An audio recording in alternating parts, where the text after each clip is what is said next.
Hi again, I'm Carson from Guys with Games. In our most recent videos, I've been showing you examples of physical material that I've bought and I keep in my classroom. And there's definitely a place for that in an ESL or EFL classroom. And in future videos, I may come back to more of that material. But for right now, I'd like to just get back to very basic game ideas.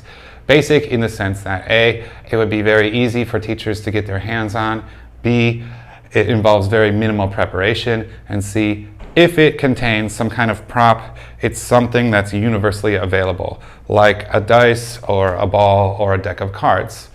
But today, I'm going to introduce to you logic puzzles. We don't need a dice or a ball or a deck of cards. Let me show you how they work. Okay, first things first, I'm going to play through a very simple, easy example of one of these logic grid puzzles. And you're free to use my example in your class. I think it's an easy introduction to this kind of game. But where would you go if you want more of these? Well, I will include a link in the description to the website that I used that generates new ones, I think almost every day. If you do go to that website, you could print off their printable worksheet and just make a copy for every student. But I would suggest that you try it my way first. And my way is that they don't get a worksheet, they just get one of these, which I've hand drawn for them. I just make copies for every student to have one. Then you'll come in before your class and draw the same kind of grid on the board. And then you begin your class however you normally do. Maybe you take attendance and give them some warm-up task. And then I'll play the game. So right away I'll give every student one of these and I'll say, take out a pencil. We need to input some information on this sheet. So let's do that now. Now as I was writing this down, my students were copying me, so their sheet should contain all of these pieces of information, and then I'll tell them what is the goal of this game. There are 4 children in the same family, and none of them are twins, so they have a birth order. So whoever was born first would be the oldest, whoever was born fourth would be the youngest. Each of them have a different favorite color between red, yellow, green, and blue. And each of them also have a different favorite letter between P, Q, R, and S. Okay. I'm going to give you 7 clues, and you need to find out all of this information. The game is over when somebody is the first one to have filled in this entire grid. That person would be able to tell me who was the oldest, or whose favorite letter is S. And also whose favorite color is yellow. For example, the reason I would suggest you do it my way is that it involves a level of dictation. So I have the clues in that printable puzzle, they're written on the thing. So I might make a master copy for myself. And the students, all they have is this blank piece of paper. So what they're going to need to do is listen to me reading out the clue and then write down the sentence. So I'll instruct them. I'm going to read 7 sentences. I want you to write down what you hear and then use what you hear as clues to fill in information here. So let's go through the first one. The first clue is that the oldest child likes the letter Q. The oldest child likes the letter Q. So I'm going to probably model for them what I want them to do. Now my sentence, when I read it orally, said the oldest child likes the letter Q, and I haven't written that exactly. And if they haven't written it perfectly either, that's okay, as long as they have the most important information from what they've heard, they'll still be able to do this puzzle. So I need to explain to them how to do it. In this game, I like to use O or circles to represent something which is true, and X's or crosses to represent something which is false. So before we go on through the next 6 clues, let's try to input any information we can get from sentence 1 into our grid. The oldest child, so the first one, likes the letter Q. So we can say that this is true. The first one likes the letter Q. But it also means that the first one does not like P, R, or S.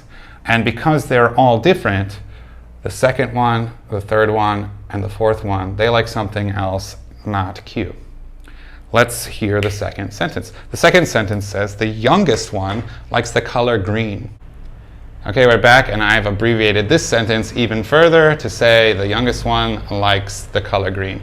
Now I need to input that on my table, and I'll probably lead them through maybe 2 or 3 of these clues, doing it also on the board, but I won't do it all for them. And even if I put all this information in, what they will find out later is that it doesn't fill up the board. They need to do some logical deduction. So let's do this one. Youngest one likes green. The 4th one likes green, which means it's not red, yellow, or blue. And that's the only one that likes green. Okay, before we go on to the 3rd sentence, this is a key point in the game where I need to show the children, my students, what logical deduction means. We are trying to find out who is the oldest, what are all of their favorite colors and all of their favorite letters. So we have the oldest one likes Q and the youngest one likes green, which means that they're 2 different people. That means that Q and green are not the same person. So that's not true. So they need to do some inferring like this to be able to complete the game. Now the 3rd sentence is the most important one of the entire game. So I'll tell them to put a star and make sure you copy exactly what you hear. And here it is. Betty has an older brother who likes R. Okay, here you are. Betty has an older brother who likes R. Now, be careful. This sentence has a relative clause inside. And if your students aren't familiar with relative clauses, you need to decide as a teacher, do you want to spend class time explaining relative clauses and learning a new sentence pattern? Or do you want to just quickly move through this material and help them make sense of what information is on the board? I do that by putting parentheses around the relative information. So what do we have? Betty, the girl in our game, has an older brother. So before we continue, we can know that Betty is not the oldest. There is an older brother. And that older brother likes the letter R. So whichever brother likes the letter R is not the youngest. So R is not the youngest. Now I'm going to stop putting this information in on my graph and instead spend my time supervising the students' work as they input this information into their graph. And if they have specific questions, I can explain why that's either true or not true on the graph, or we don't know yet. But for the rest of this video, I'm just going to put these other 4 clues up here and ask you viewers a simple question. And the first viewer to comment with the correct answer, you can have a special mention in our next week video. Let's think of a question quickly. How about the first person on YouTube who comments with the name of the 2nd oldest person will get a special mention next time. So here are the last remaining clues. Adam likes the letter S. The person who likes blue is not the oldest. The person who likes red likes the letter P. And Carson likes yellow.